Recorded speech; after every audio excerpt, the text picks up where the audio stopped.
Somអ្នកមាសកាក្រាបថ្វាយបង្គំព្រះធេរានុធេរៈគ្រប់ព្រះអង្គ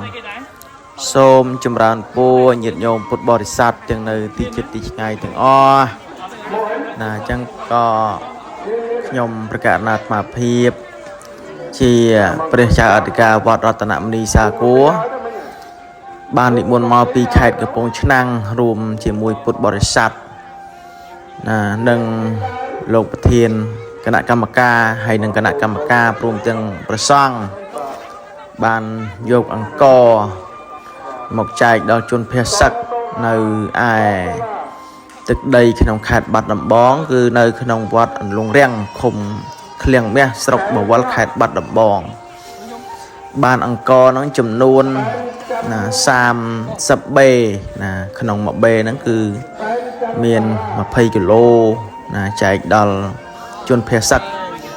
ហើយនឹងគ្រឿងឧបភោគបរិភោគទឹកស្អៀវទឹកត្រីមីត្រីខអីនឹងដាក់ចូលរួមគ្នានឹងបាន80ស្បោងណាអញ្ចឹងក៏របស់ទាំងអស់នេះបានអំពីពុទ្ធបរិស័ទណាដែលនៅចំណុះជើងវត្តរតនមនីសាគរហៅវត្តទឹកហូតមានពុទ្ធបរិស័ទភូមិទឹកហូតភូមិតាពាំងកពើភូមិឈូងព្រិលភូមិនាមតតឹងភូមិកោកស្ដៅភូមិទឹកល្អក់ភូមិអូសណ្ដាន់ហើយញាតិញោមទាំងអស់គ្នាបានចូលរួមម្នាក់បន្តិចមកខ្ញុំគណៈអាត្មាភាពរួមទាំងព្រះសង្ឃអាចារ្យគណៈកម្មការបានចងដាក់ក្នុងស្បោងដាក់ក្នុងក្រងហើយមកចែកដល់ញាតិញោមពុទ្ធបរិស័ទណាបើចែកទៅសរុបទៅបាន110គ្រួសារដែរណា110គ្រួសារណាអញ្ចឹងក៏សូមចែកបុណ្យចែកកុសលណាញោមណាចែកបុណ្យចែកកុសលដល់ញាតិញោមពុទ្ធបរិស័ទដែលបានចូលរួមទាំងអស់សូមទទួលបានមគ្គផលកុសលទាំងអស់គ្នាសូមអនុមោទនាបុណ្យអនុមោទនាមហាកុសលណាអញ្ចឹងដោយញាតិញោមដឹងហើយថាប្រទេសយើងកំពុងតែជួបណាកលយុគដោយសង្គ្រាមឈ្លានពានអំពីប្រទេសចៅជិតខាងដែលតែងតែមានចិត្តណាចង់បានទឹកដីខ្មែរយើងម្ដងហើយម្ដងទៀតណាចៅហ្នឹងញាតិញោមស្គាល់ចៅសៀមហ្នឹងណាចៅសៀមគេថាគេថៃហ្នឹងគឺសៀមហ្នឹងគឺចៅដែលតែងតែចង់បានទឹកដីយើងម្ដងហើយម្ដងទៀតហើយប្រជាជនទាំងអស់នៅតាមព្រំដែនក៏បានចម្លៀសខ្លួនគេហៅថាភេសកណាភេសកចេញពីព្រំដែនមកកាន់ទីកន្លែងមានសុវត្ថិភាពណាអញ្ចឹងដូចជានៅខាងណាខេត្តណាដល់មានជ័យអីពិនចម្លៀសមកខាងណាចិត្តទីរួមខេត្តណាឬក៏ចម្លៀសមកខាងខេត្តសៀមរាបអីចឹងទៅខាងខេត្តព្រះវិហារហ្នឹងចម្លៀសមកអស់ហើយខេត្តបន្ទាយមានជ័យហ្នឹងឲ្យតែ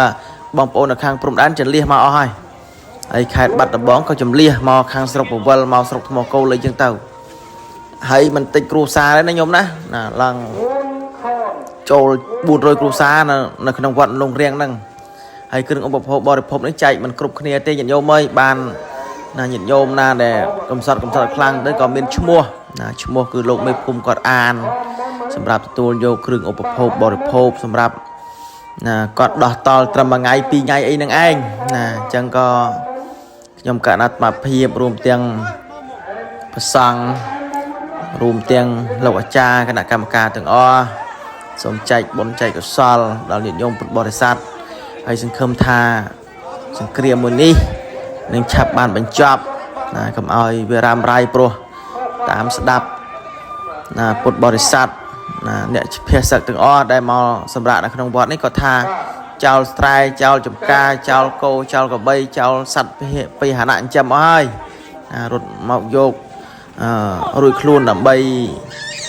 ឲ្យមានសុវត្ថិភាពសិនណាអញ្ចឹងសម្រាប់សិនទៅញោមណាសម្រាប់សិនចាំមើលស្រុកទេសយើងរដ្ឋាភិបាលកំពុងតែណាជួយដល់ប្រជាជនយើងហើយណាអញ្ចឹងក៏ណាយើងប្រទេសជាតិកើតកលយុគណាហើយអ្នកខ្លះក៏គ្នាអត់គ្នាដាច់ស្បៀងដែរញោមណាមកហ្នឹងគឺថាយូរថ្ងៃដែរហើយណាមកតាំងពីថ្ងៃទី8 9នឹងវាបាញ់គ្នាថ្ងៃទី7ទី8ហ្នឹងមកថ្ងៃទី9ថ្ងៃទី10ហើយឡើងថ្ងៃទី15 16ហើយអត់តាន់បានសម្រាប់អញ្ចឹងក៏ត្រូវចម្លៀសឲ្យបានយូរបន្តិចមក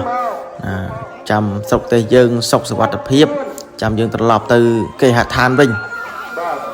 chắc nhằm cả nạt mà hiệp có xôm và kênh bon đòn và thời gian cục cục bỏ phong hay có chạy chun bon đòi nhìn nhóm một bò sạt tôi bày nhìn nhóm châu room cái đây mình châu room cái đây ăn mô tên bon thằng o kia pơ là o đây là o chui chạy đồng lấy kia đang cứ thả dương chạy bon kia trắng xôm oi